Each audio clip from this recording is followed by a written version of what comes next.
jeigu va čia ir dabar atrodo užpuola mintis nusižudyti, va ką daryti? 112. Bet tam reikia turbūt kažkokio sveiko proto ir drąsos. Taip, be abejonės. Čia lengva pasakyti, bet čia yra receptas. Žodžiu, pastebėti ir gal nebent galiu tokį padrąsinimą nusiųsti, kad net jeigu ir norėjai, viskas okei, gali noras pasikeisti. 112. Vienintelis ir geriausias turbūt ir, labiausiai užtikrintas turbūt toks patarimas. Nes tu gali bandyti skambinti draugui, bet neaišku, ar draugas atsilieps. Neaišku, ar jis žinos, ką pasakyti. Jo, gali ten per visus draugus ir prašyti, kad draugas iškviestų. Kiekvienas specialistas yra tam tikros teorinės pakraipos atstovas ir ne vienas nesame pilnai apsaugotas nuo atstovaujamos pakraipos šališkumo. Vartojamos informacijos sintezė ir sąsajų ieškojimas su kitomis perspektyvomis yra raktas į holistišką požiūrį. Nesiūlome priimti vienos teorinės krypties kaip dogmos ar vienintelės tiesos. Kaip tik siūlome prisiminti, kad yra ne vienas veiksmingas analizės kampas. Teorinė kryptis tai yra perspektyva, kurios pagalba galime pažinti save ir savo psichiką. Praktikų atlikimas ar teorinės informacijos pritaikymas savo yra kiekvieno asmeninė atsakomybė. Išgyvenant psichikos negalavimus rekomenduojame kuo greičiau kreiptis į šios srities profesionalus. Nerekomenduojame to atidėti tik todėl, kad kažką išgirdote šioje tinklalaidėje.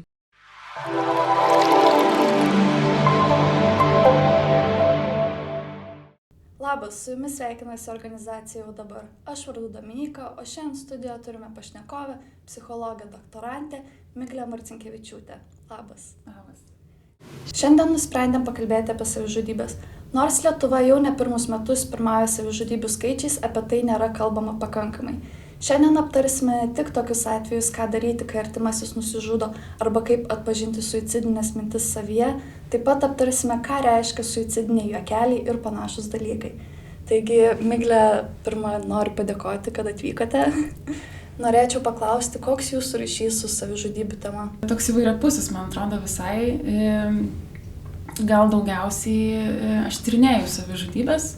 Tai ir savo magistro darbą rašiau savižudybių tema iš artimųjų pasakojimų apie patirtis gyvenant šalia nusižudžiusio, šalia žmogaus, kuris yra savižudybės procese. Ir dabar rengiu savo disertacijos projektą būtent su bandžiusiais nusižudyti ir jų patirtimis. Tai čia tokia viena kryptis ir keliose tyrimuose dalyvavau būtent savižudybių tema ir sveikatos sistemos tyrimuose, kaip yra teikiama pagalba šitiems žmonėm. Taip pat valstybiniam psichikos sveikatos centre šiek tiek dirbau ir be abejonės praktikoje tenka susidurti karts nuo karto su žmonėmis galvojančiais, turinčiais minčių. Panašu, kad visai nemažai esate ištyrinėjusi savižudybės temą, o kaip, pavyzdžiui, Lietuvoje? Kodėl būtent Lietuva? Nes atrodo, yra daug kitų valstybių, kurios taip pat galėtų pirmauti ir visi sako, kodėl Rusijoje nėra tiek, arba ten, arba dar kitur. Ir kuo Lietuva tokia unikali? Čia toks didelis klausimas labai ir galima įvairiai apie tai svarstyti, bet galvoju, kaip čia pradėti, gal nuo istorijos tokios. Istorinė perspektyva yra visai svarbi, kad tarpukario Lietuvoje nebuvo tokių didelių skaičių, iš tikrųjų buvo labai labai maži. Prasidėjus okupacijai ir sovietiniai skaičiai labai labai pradėjo augti. Palaipsniui, po truputį jie pradėjo augti ir jie pradėjo augti visose okupuotose šalyse ganėtinai panašiai iš tikrųjų. Lietuva nebuvo kažko labai išskirtinė, tiesą pasakius, jinai net po truputį tik vijosi kitas, kuriuose buvo didesni skaičiai daug savižudybių. Ir prasidėjus pertvarkom, kažkiam laisvėjimam truputį Lietuvą judant link laisvės, tie skaičiai pradėjo šiek tiek kristi, jie pradėjo mažėti. Ir įdomiausias dalykas Lietuvos istorijoje yra, kad savižudybių skaičiai sprogo būtent atgavus nepriklausomybę. Tai yra įdomiausias dalykas. Ir kodėl tai vyksta, aiškinama yra teorijom, kad sugriūna tokia visuomenės integracija, kai žmonės turi savo vaidmenį visuomenėje, ne?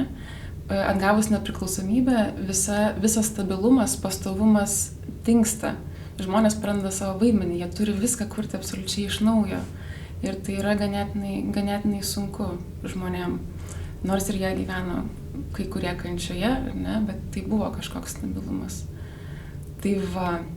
Ir šitie visi įvykiai iš tikrųjų labiausiai liečia vyrų savižudybės. Bejo, nes jiem tas vaidmuo visuomenė yra toks neįtikėtinai svarbus. Savo tapatumą suprantant, save priimant kaip visuomenės dalį, kaip reikalingą visuomenės dalį.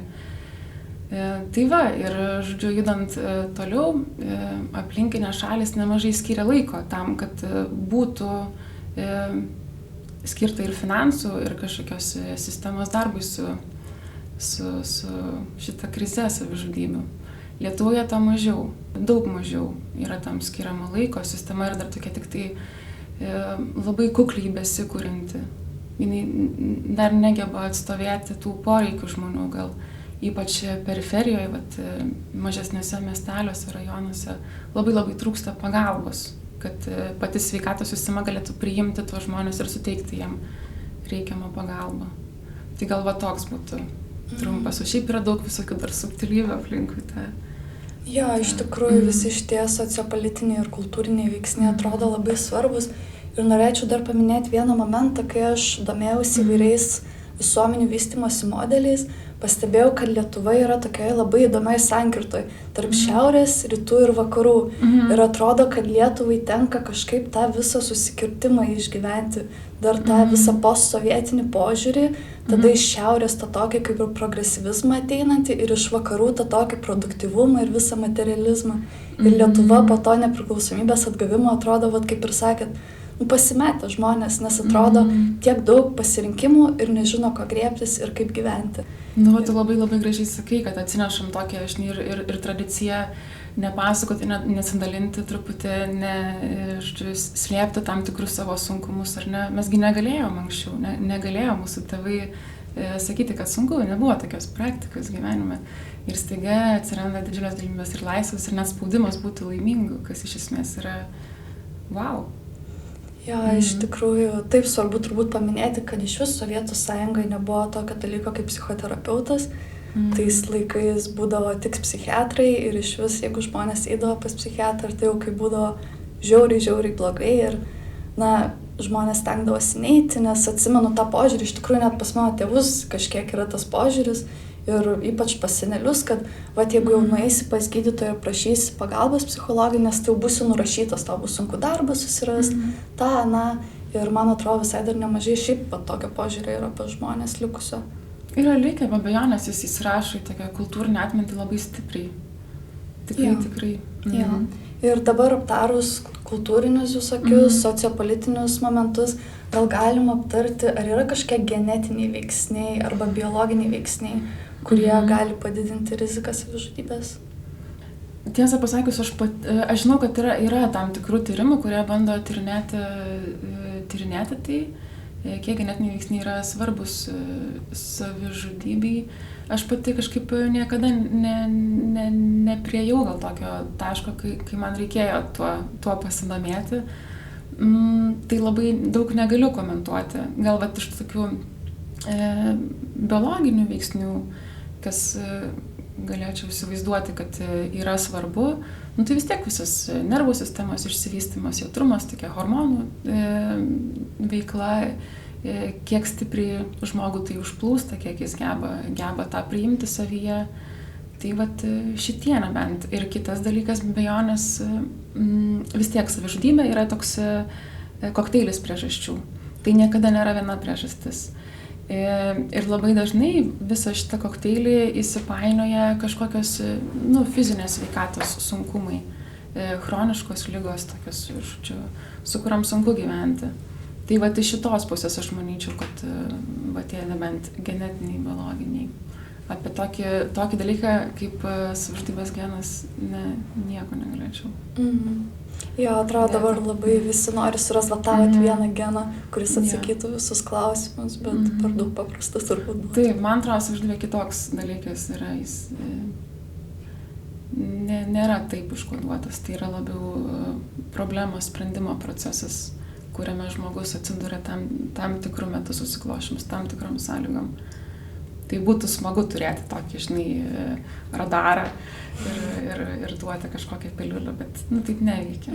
Čia netoks klausimas, čia kitoks truputį. Ja. Vis dėlto. Ja. O kaip iš esmės apskritai, kokie žmonės yra labiausiai rizikos grupiai, kaip atskirti, pavyzdžiui, jeigu žmogus yra priklausomas ir jau galima labiau žiūrėti jį kaip į esantį rizikos grupį, į savižudybę, ar ar yra kažkokie, rodikliai? Priklausomas nebūtinai yra savižudybės rizikoje. Gali būti žmonės priklausomi tiek nuo alkoholio, tiek nuo kitų medžiagų, bet neturėti tų minčių, bet be abejonės priklausomybės vaidina tam tikrą vaidmenį savižudybės procese. Tai aš gal taip sugrįšiu, bet dar pradžioje apie tos rizikos grupę, ne? Kokie yra tie žmonės. Tai be abejonės, jeigu brėžiant, koks yra tipiškas nusižudantis žmogus, toks dažniausiai nusižudantis žmogus, tai be abejonės daugiau tą daro vyrai,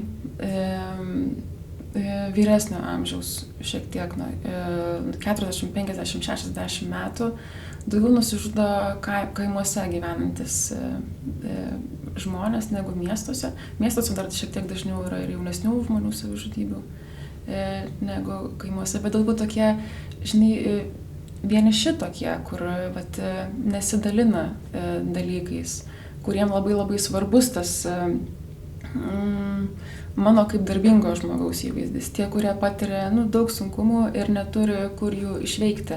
Alkoholis šitoje vietoje irgi yra toks didelis rizikos, visur tai matosi visose duomenyse, kad alkoholis veikia, bet jis veikia tuo principu, kad žmonės naudoja alkoholį sunkumams slopinti, tam skausmui tokiam, atidėti šiek tiek.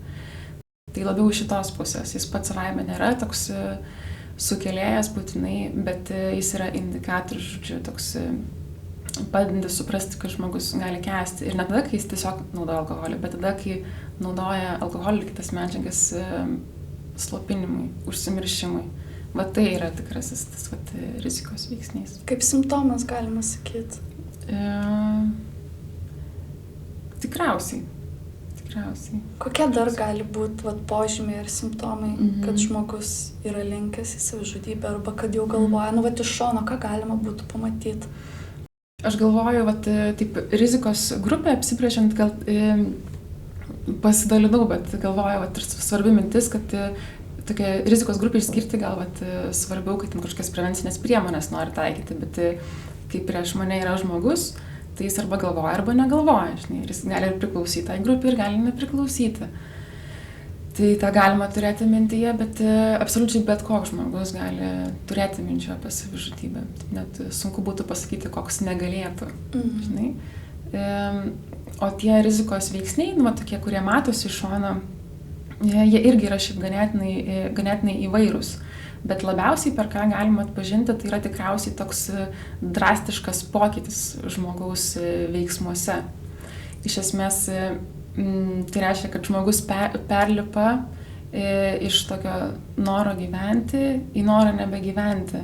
Ir tas matosi jo, arba atsiduria dilemoje gyventi ar negyventi. Ir tas matosi jo veiksmuose, jo emocijose matosi, jo mintise atsispindi, jeigu jis išsireiškia. Tai pavyzdžiui, jeigu elgesys, tai dažnai būna, kad žmogus atiduoda kažkokius daiktus savo, išdalina brangesnius. Jis susitinka su draugais ir bendrauja su jais, tarsi bendrautų paskutinį kartą. Jis gali nustoti, vaikščioti į universitetą, eiti į darbą, užsiimti veiklom, kuriom anksčiau užsiimdavo. Jeigu iš emocijų, tai be abejonės tai jauti tokią neviltį, bejėgiškumą tame žmoguje. Tokie iš minčių, komunikacijos žmogus galima išgirsti, kad žmogus sako, geriau manęs čia nebūtų. Kažkaip, norėčiau negyventi. Man atrodo, visiems būtų geriau, jeigu manęs nebūtų. Tokių žinučių galima tikrai išgirsti.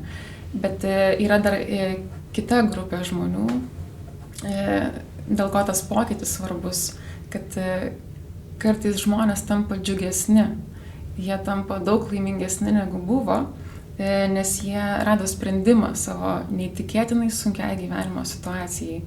Ir tu matai, kad žmogus taiga iš kančios kažkokios pagyvėjo, ir jis ten eina laisvai bendrauja, jis pradeda truputį kvėpuoti. Tai net ir tai gali būti savižudybės rizikos ženklas. Čia gal svarbu jausti, turėti tokį ir pasitikėti savo intuiciją.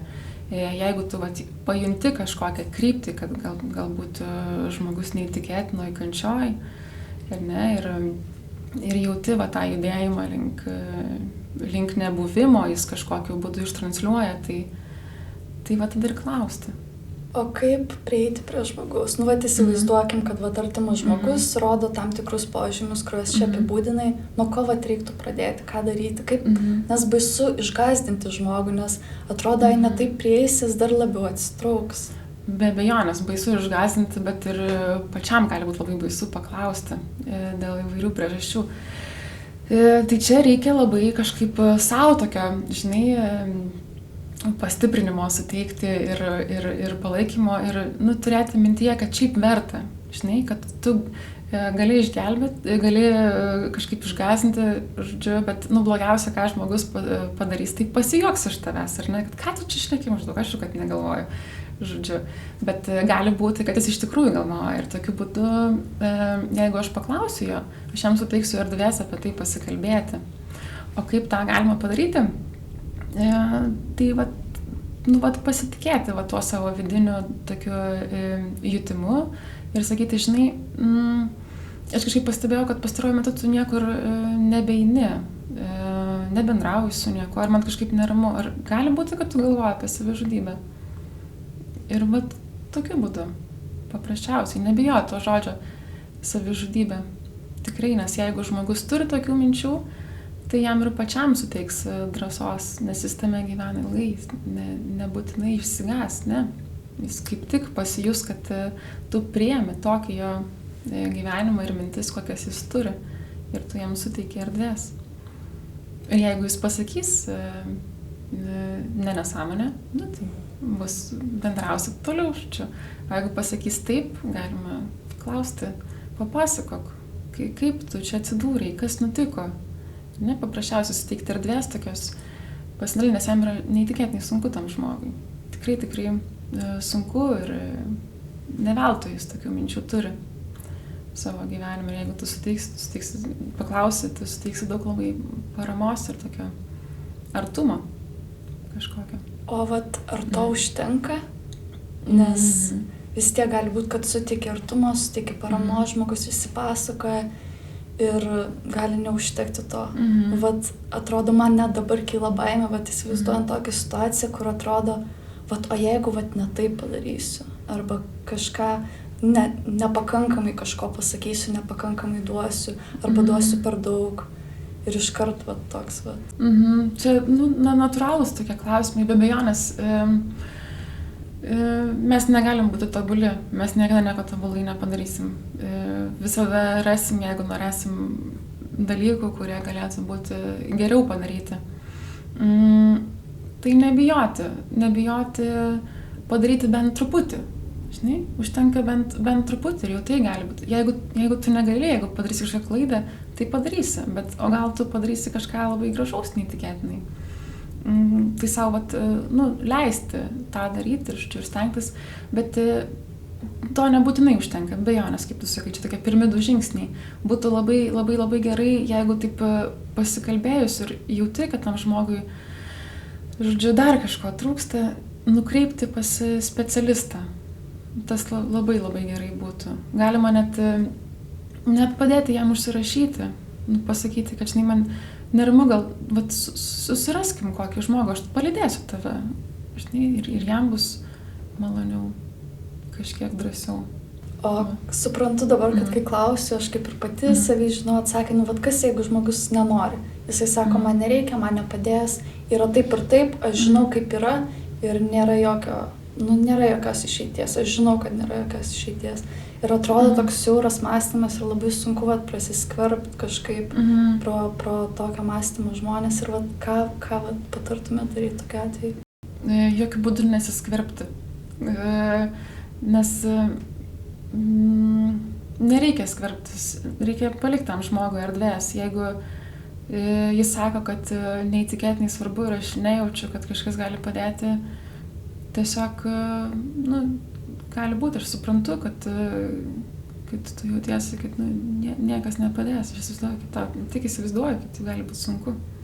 Ir to užtenka.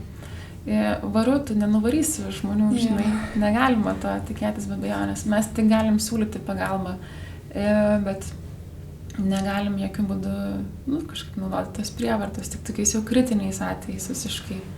Jeigu žmogus čia ir dabar bando žudytis, tai va tada tik tai kviesti greitai be jo sutikimo. Bet, geriausia tokiu atveju, man atrodo, kad jeigu žmogus sako, jau niekas nepadės, žinai, baigiam šitą pokalbį, išeinu, tai palikti tą idėją jam, kad jeigu tu kažką nenorėsi, paskambink iš čia. Tiesiog palikti gelbėjimus ratą padėtą šalia, jeigu jam reiktų, kad jis tai žinotų. Ir viskas. Jo, iš tikrųjų, net vis tiek, jeigu žmogus galvos, kad jam niekas negali padėti, jam nieks ir nepadės. Nes, tiesiog tai nėra įmanoma. Vien per tą įsitikinimą labai sunku atrodo praeiti. O ką daryti, jeigu dabar pažiūrėsiu iš kitos perspektyvos ir pasimti savirefleksiją arba savęs stebėjimą, kaip atpažinti, kad gali būti artėja kažkokios suicidinės mintis. Neskaitant tų labai jau aiškių minčių, bet ar yra kažkokie kitokie požymiai, kuriuos savyje galima pastebėti? Vis tiek, matai, tos suicidinės mintis, jos nėra taip, kad jos bam ir vieną kartą, žinai, kažkaip vis tiek tai yra procesas, kažkas, kas atveda. Be abejonės, tu gali tik jas užklupti tokią nuostabą, kad aš jau jų turiu. Bet pirmas žingsnis tikriausiai taip stengtis nuolat būti savo atviru ir jeigu tu jau jauti, kad kažkaip nebesusitvarkai su tuo, kas vyksta, žodžiu, tau jau per sunku yra, tai nelaukti tų suicidinių minčių. Jau tada kreiptis kažkokios pagalbos, žodžiu, palaikymo ar ieškoti kompanijos, kuri galėtų padėti tau apsidėlioti, pažiūrėti iš šono į tavo gyvenimo situaciją, į tuos sunkumus ir gal net ir pasiūlytų kažkokių sprendimų ar kitokį matymą. Bet dar prieš tai šiaip koks toks požymis yra, tai rizikingas elgesys ganėtinai. Jeigu, žodžiu, spaudi automobilio gazą iki dugno, žodžiu, ten švaistaisi peiliais kažkaip, ar irgi pajauti tą patį, kad kažkokias medžiagas jau naudoji ne ten malonumui, bet tokiam slopinimui, pabėgimui iš savo gyvenimo, kad jau tas gyvenimas toks nemalonus ir tau norisi trauktis visiškai. Tai jau tada vien tada jau verta kreiptis kažkokios pagalbos ir peržiūrėti, kas ten vyksta tavo gyvenimo. Jeigu jau pajauti, kad mintis turi apie savižudybę, tai nereikia taip jau baisiai bijoti. Vienu ar kitu metu jos gali kilti kažkokios ir viskas su tuo yra gerai. Tai yra tiesiog signalas, kad šiuo metu yra per daug sunku. Žinai, tai gali būti ir toks signalas.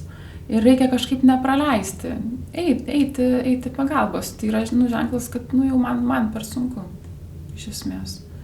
Kažkaip tiesiog, kuo anksčiau pastebėsi, tuo geriau.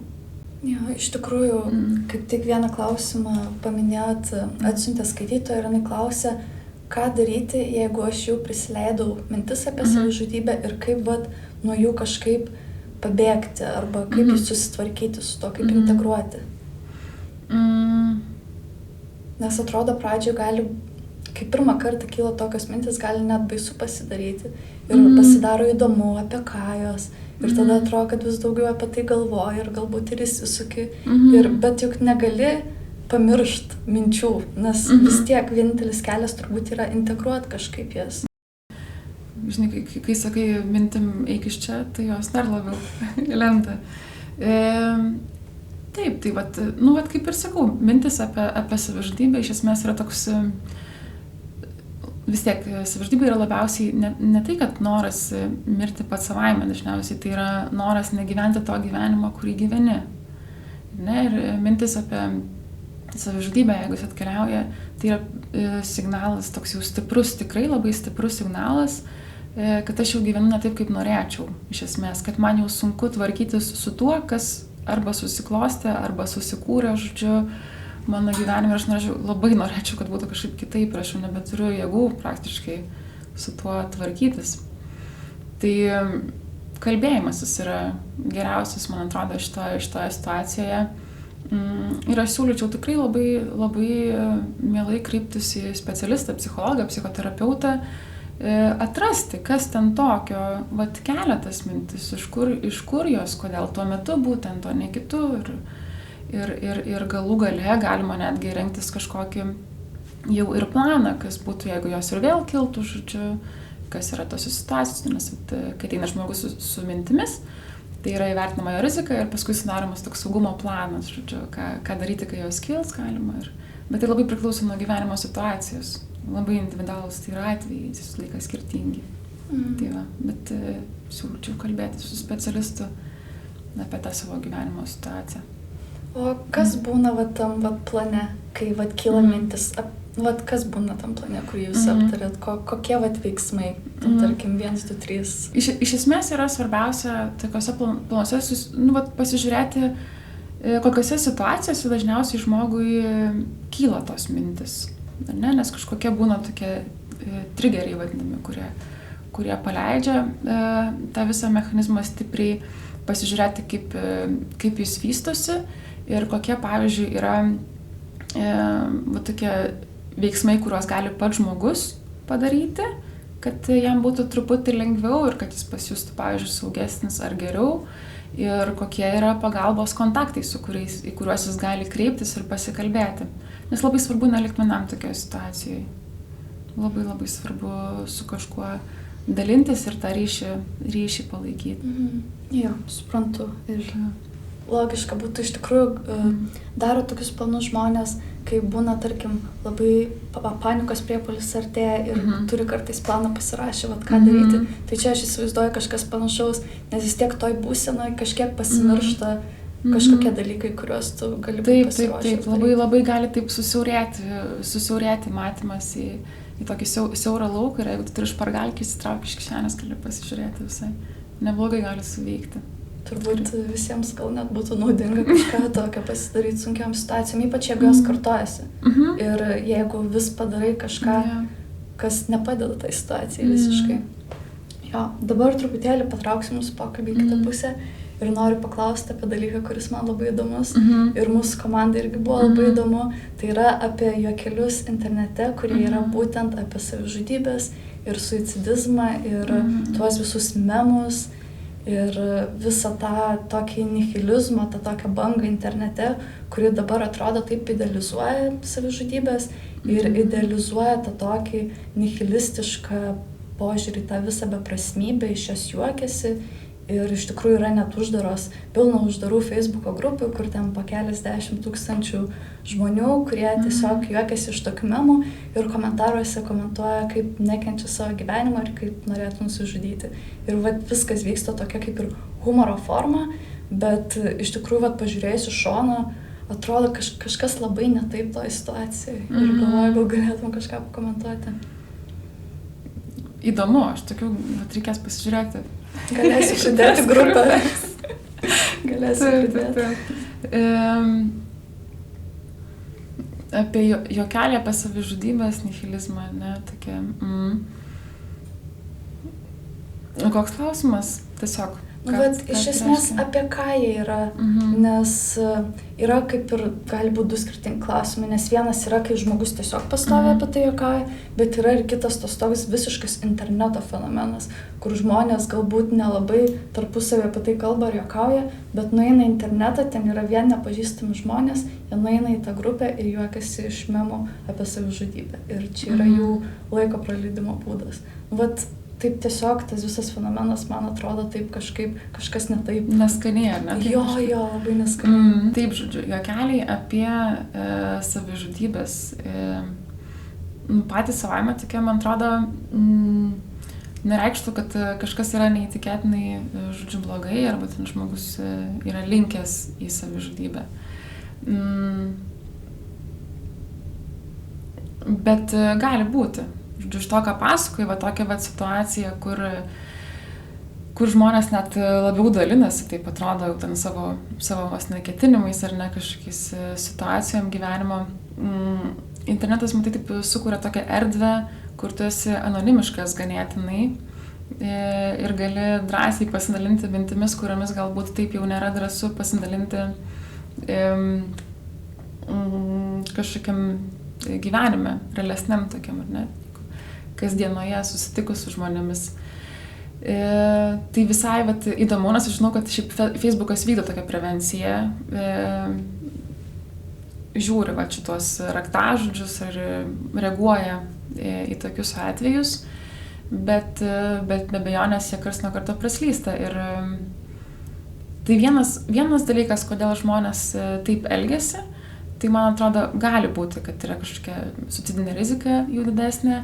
Kitas dalykas gali būti, kad jie tokiu būdu priima tą tokį neįtikėtinai, žiaurų pasaulį, kuris iš tikrųjų nėra gražus, jame yra daug kančios, smurto, prievartos, neteisybės ir humoras kartais padeda išlaikyti tokį ganėtinai adekvatų santykį su šituo tamsiąja, tai tokia mėnulio pusė, ar ne?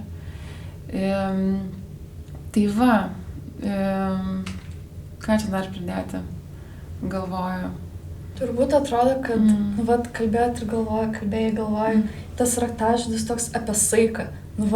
Atrodo, jeigu saikingai, tai okei, nes tikrai nemažai žmonių ten pasako, mirsiu kaip sunku šiandien darbė, arba kažką tokio, arba ten nusižudysiu, arba tą ir tą, bet vis tiek yra saikas, kai tokie juokeliai tampa kiekvienu juokeliu, tada jau atrodo, čia yra tikrai vertėtų sunerimti turbūt. Jo, aš sutikčiau, kad jeigu, jauti ar ne, net, čia tas jausmas, žinai, tas, apie kurį kalbu, kad kažkas čia ne okei. Ir tada jau galima klausti, ar čia jau yra rizika ar ne. Taip, sakyčiau. O vis tiek tas noras nusižudyti, kaip ir sakei, yra ilgas procesas ir kartais tikrai gali trukti metus, kol situacija vis lėtai blogėja. Ir vis tiek, kiek iš asmeninės patirties, tiek žinau žmonių, yra žmonių, kurie tiesiog gyvena su mintimi, kad aš vis tiek nusižudysiu, tai tipo, koks skirtumas. Ir atrodo, kad tokiu įsitikinimu varo tą savo gyvenimą. Ir kokią įtaką gyvenimo kokybei gali padaryti būtent toks įsitikinimas, kad arba aš vis tiek greit nusižudysiu, arba, kadangi nusižudysiu, tai čia, nesvarbu. Irgi aš kartu klausiu ir galvoju, įsivaizduoju daug skirtingų žmonių profilių, žinai, nes tai gali reikšti neįtikėtinai daug skirtingų dalykų. Toks žmogus, kuris gyvena su mintim, kad vis tiek nusižudysiu. Tai iš to, kaip tu pasakei, pirma mintis buvo, kad jam taip saugiau, nes jam nereikia atsakomybės prisimti. Žinai, jis gali tiesiog plaukti pasroviui, judėti to savo gyvenimu ir galvoti, vis tiek nusižudysiu ir per daug nesikišti ten į kažkokius dalykus, gal kažko per daug neimti į širdį. Ir tai suteikia net tokio saugumo, žinai. O gali būti ir kitokių situacijų, kur pavyzdžiui, žmogus, kuris sako, vis tiek nusižudysiu, tiesiog užsisuka kažkoks variklis ir jis, tokia sniego gniūžtės principų, viskas ima griūti iš esmės. Kadangi jis vis tiek nusižudysis, nebesistengia ten, dėl kažko, nebekuria ir viskas vis griūna, kaupiasi ir tas procesas tik gilėja, siaurėja, didėja, intensyvėja, ta neviltis, tas bejėgiškumas. Atrodo, gal jis net laukia, kad kažkas pasikeis jo gyvenime, bet jis to nesulaukia. Gali būti tokia situacija. Gali būti, kad žmogus, kuris sako, vis tiek nusižudysiu, aš įsivaizduoju, kad net jo regos laukas galėtų prasiplėsti. Mano situacija yra tokia siaubinga, kad gal aš čia nusižudysiu. Ir tada, kai jis priima tą, jis pradeda matyti, kad bet dar ir tai yra už to mano gyvenimo. Bet tada aš įskaudinsiu mamą, bet tada aš nebenuvažiuosiu į tą kelionę, bet aš nebematysiu to. Ir taip gali būti. Tai tokių įvairių kelių gali būti, įvairių reikšmių. Labai labai priklauso nuo žmogaus gyvenimo situacijos tokia. Jo, viskas visada vis tiek yra labai subjektyvu, bet kai kalbėjai apie tą pirmą situaciją, apie tą atsakomybės neprisiminimą, iškart kažkaip pagalvojau, kad atrodo čia tas pats kaip bijot įsipareigoti pilnai į santykius. Tai atrodo, kad baisu įsipareigoti gyvenimą pilnai. Ir tada atrodo taip, viena koja čia, viena ten. Ir gaunasi, kad bijau įsipareigoti, bet tuo pačiu metu, jeigu aš bijau įsipareigoti, aš nepriimu rizikų, nesistengiu. Ir tas gyvenimas vis tiek nesigauna toks, kokį aš galėčiau jį gyventi, jeigu pilnavertiškai įsipareigočiau ir gyvenčiau. Ir tada gaunasi, kad dar labiau eina tas įsitikinimas, kad galbūt nusižudysiu. Toks kaip užburtas ratas, kuris maitina save. Ir va tokiose situacijose labai yra svarbi ta prevencija. Pasiūlyti pagalbą. Man atrodo, čia yra tikrai tie atvejai, kuriuose galima kažką pasiūlyti. Nes netgi jeigu žmogus ir... Čia toks skamba tarsi šiek tiek net manipuliuoja, ne? Dažnai išgirstu tą, kad, bet jeigu manipuliuoja, tai čia nesinori tada, tai koks manipuliuoja, ar ne? Tai nereikia ten siūlyti pagalbos, tai jis tiesiog manipuliuoja. Žodžiu, bet ne, jeigu žmogus kažkaip naudoja tokius savižudybės temą, netgi tai manipuliacijai, tam pagalbos šauksmui, žodžiu, tai reiškia, kad ne okei, jeigu jūs turite tai daryti, tai reiškia, kad kažkas yra negerai su tuo. Ir tam žmogui tikrai turi būti sunku, kad jis tai naudotų. Žinai, tai nėra graži gyvenimo situacija, kuris tiesiog nusprendžia vietoj, pyrago suvalgymo pasakyti, nusižudysiu. Ne, ten kažkas vis tiek yra neįtikėtinai skaudaus. Jo, tikrai ne iš gero gyvenimo žmonės taip sako ir galvoja. Jo. Ir dar vienas momentas, tai jeigu čia ir dabar atrodo užpuola mintis nusižudyti, ką daryti? 112. Bet tam reikia turbūt kažkokio sveiko proto ir drąsos. Taip, be abejonės. Čia lengva pasakyti, bet čia yra receptas. Pastebėti ir gal nebent galiu tokį padrąsinimą nusiųsti, kad net jeigu ir norėjai, viskas okei, gali noras pasikeisti. 112. Vienintelis ir geriausias turbūt ir labiausiai užtikrintas turbūt toks patarimas. Nes tu gali bandyti skambinti draugui, bet neaišku, ar draugas atsilieps. Neaišku, ar jis žinos, ką pasakyti. Jo, gali ten per visus draugus ir parašyti, kad draugas iškviestų, žodžiu, kažkur į kontaktą eiti, žodžiu, į kontaktą. Būtinai. Jo, bet 112, bejonės greičiausiai turėtų jau sureaguoti. Bet vis tiek, kai vyksta užpuola tos mintis, tai būna vis tiek kažkokie bangavimai. Kaip aš įsivaizduoju, tikrai nėra taip, kad pirma mintis ir tada jau viskas. Nes užpuola, aš įsivaizduoju, kaip būna, tarkim, panikos ataka kyla ir vis tiek būna tas prasideda, jau būna labai blogai ir pradeda mažėti. Tai aš įsivaizduoju, su to tokiu užplūsta toks kaip ir potraukis atimti savo gyvybę ir tada vis tiek kažkada jis susileidžia. Ir jie turbūt dažnėja tie momentai, iki kol, nežinau, labai kaip atvyksta. Įvairiai, labai įvairiai gali būti. Vienas gali būti vienas toks, gali būti, naudoja panikos priepuolį ar net tokie palyginimą, tai jis gali kilti, didėti, mažėti ir staiga vėl kilti, ir tai gali truputį svyruoti. Gali vieną kartą kilti ir pasikartoti po 10 metų, gali ten kas mėnesį, įvairiausiai, labai įvairiausiai.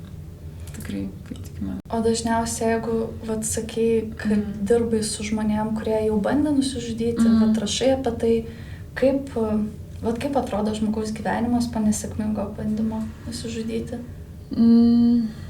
Kokia pagalbos, koks yra veiksmų planas po tokio įvykio, kaip viskas vyksta? Čia vėl tas pats sakymas, kad irgi įvairiai, bet pagrindinis tikriausiai dalykas tai yra, kad po bandymo nusižudyti vyksta toks labai intensyvus permąstymas, įvertinimas to, kas įvyko ir seka labai labai didžiuliai stiprus kaltės ir gėdos jausmai, kuriuos tikrai reikia daug jėgų, kad perdirbtų žmogus kažkaip.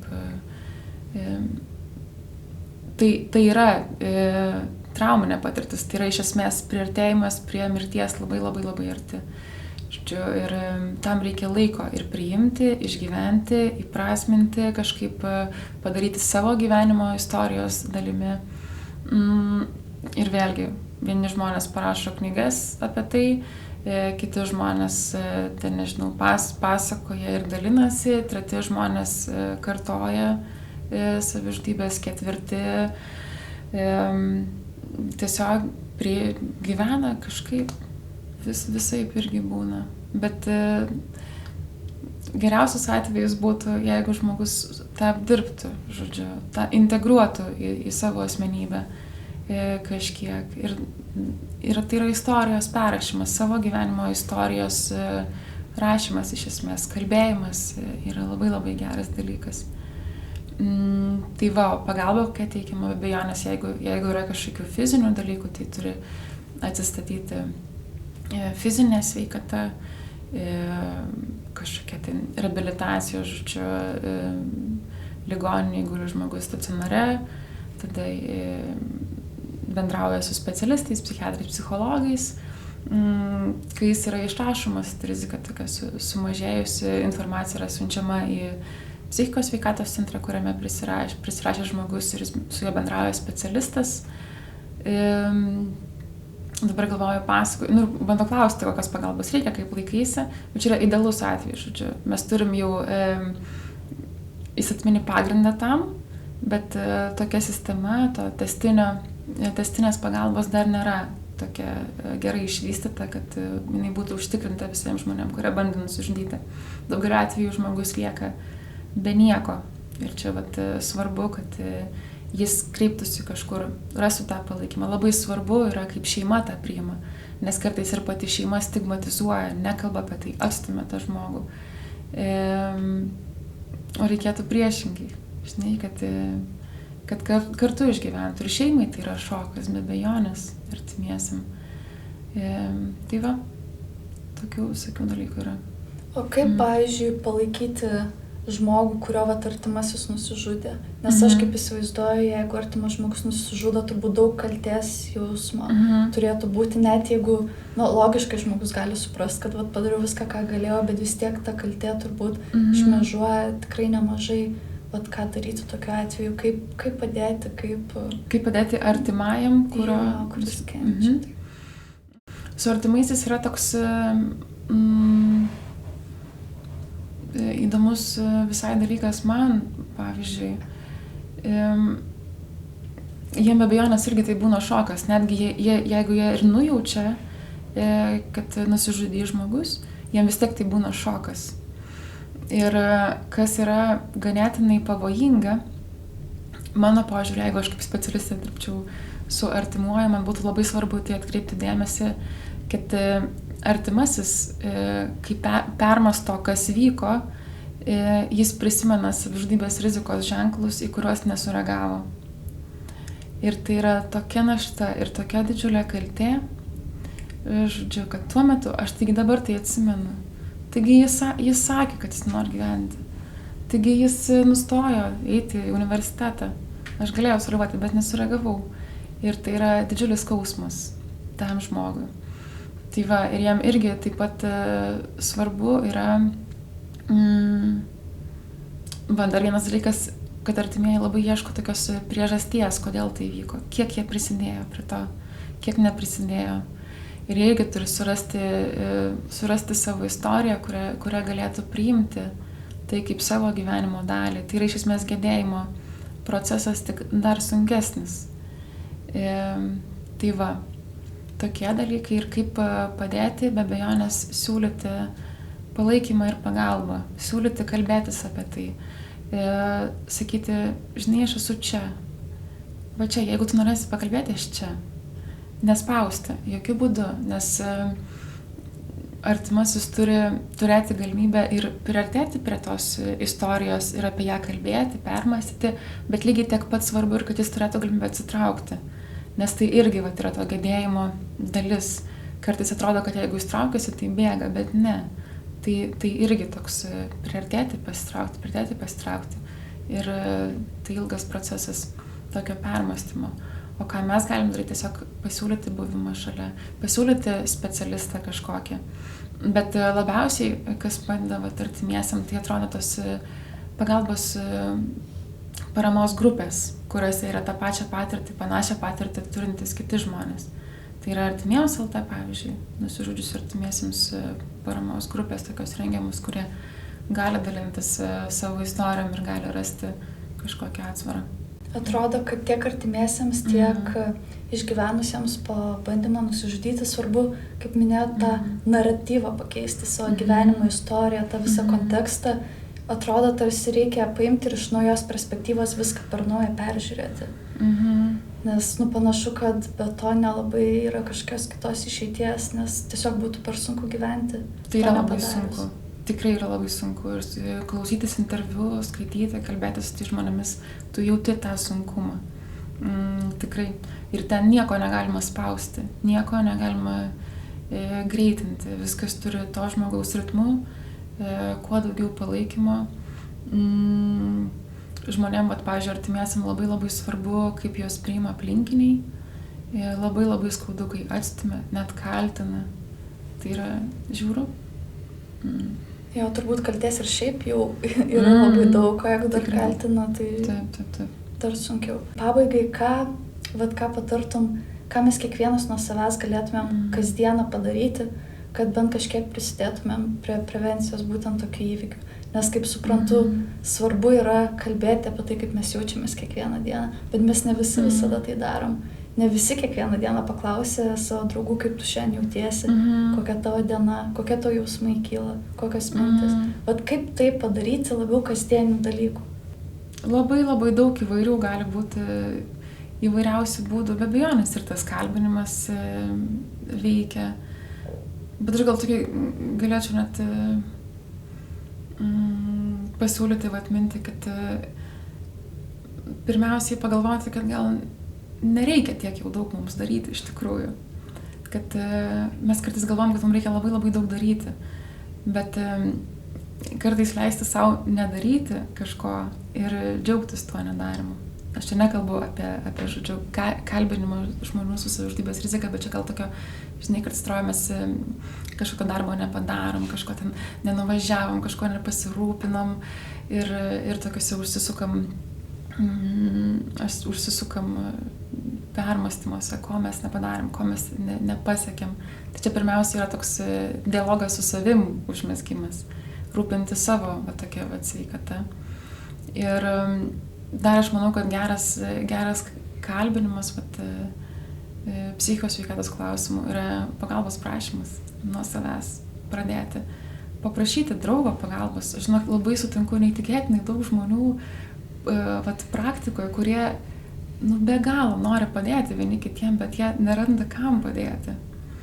Ir man atrodo, kad didelė dalim mes nustojam prašyti pagalbos vieni kitų. Žinai, taip atrodo, kad viską mes turim patys pasidaryti, patys susitvarkyti. Aš čia, žodžiu, nueisiu pas specialistą ir susitvarkysiu ir tada eisiu į santykį. Ne, eik į santykį ir paprašyk ten pagalbos. Yra daugybė žmonių, kurie nori padėti.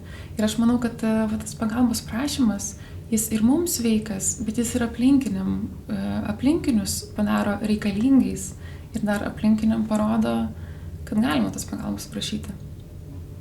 Gal toks. Ačiū, labai graži pabaiga, iš tikrųjų, man labai patiko su tavim kalbėtis ir tavo požiūris atrodo toks, nežinau, šviežio oro gūsis. Labai daug įdomių minčių pasakei, kurių gal net nebūčiau pati labai pagalvojus, tai esu dėkinga už tai. Labai smagu, man ir geras tavim kalbėti. Smagu, ačiū labai. O žiūrovams ačiū už dėmesį. Tikiuosi, ši tinklalaidė buvo įdomi ir naudinga. Taip pat norime padėkoti Godo galerijai už jaukią vietą filmavimui. Nepamirškite mūsų sekti Instagram, Facebook, Spotify ir TikTok platformose. Mūsų paremti taip pat galite per Patreon. Ačiū ir iki kito karto.